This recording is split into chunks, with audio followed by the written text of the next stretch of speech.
আসসালামু আলাইকুম ভিউয়ার্স, আশা করি সবাই ভালো আছেন।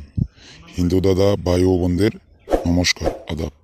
ভিউয়ার্স, আমি আপনাদের মাঝে অনেক অনেক আগের বছরের বই, পুরানো বই থেকে আমি আপনাদের একটা নকশা দিলাম। এই নকশা দিয়ে আপনি যে কাউকে বশ করতে পারবেন, ছেলে বা মেয়ে উভয়কে। আপনি এই নকশাটা আপনি শুক্রবারের দিন রাত 12টার পর, শুক্রবারের দিন রাত 12টার পর নকশাটি নিয়ম মেনে আঁকাবেন।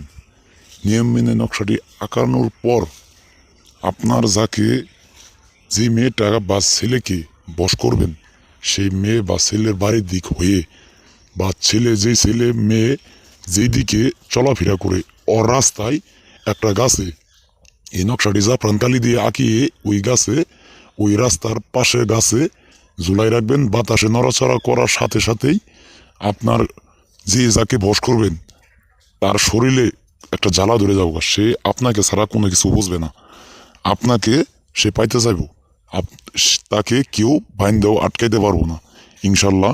এটা খুব প্রাচীনকাল থেকে প্রমাণিত। এটা আমার দাদা ছিল, সেও করে থেকে গেছে, সে আমার শিখাইছে, আমিও সেটা করি। তবে বিওয়াস, আমি আপনাদের কাছে উপকার করার জন্য এসেছি। বিওয়াস দেখেন এই নকশাটি, আবার আমি আপনাদের নিয়মটা বলে দিই। আপনি যে এই জাফরান কালি দ্বারা নকশাটি আঁকাবেন, আঁকিয়ে মেয়েটা যে রাস্তা দিয়ে বা ছেলেটা যে রাস্তা দিয়ে চলাফেরা করে সেই রাস্তার পাশে গাছ দেখে, সেই গাছ দেখে গাছে ঝুলাই রাখবেন। সেই বাতাসে নড়াচড়া করার সাথে সাথেই কাঙ্ক্ষিত ব্যক্তি, আপনার ছেলে হোক বা মেয়ে হোক, তার মনে ছটফট ধরা শুরু করবে।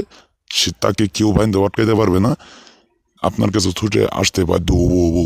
এটা প্রাচীনকাল থেকে প্রমাণিত।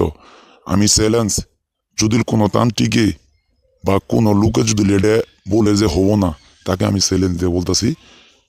ভিউয়ার্স, আমার ভিডিওটি যদি ভালো লেগে থাকে অবশ্যই সাবস্ক্রাইব করবেন, কমেন্ট করবেন।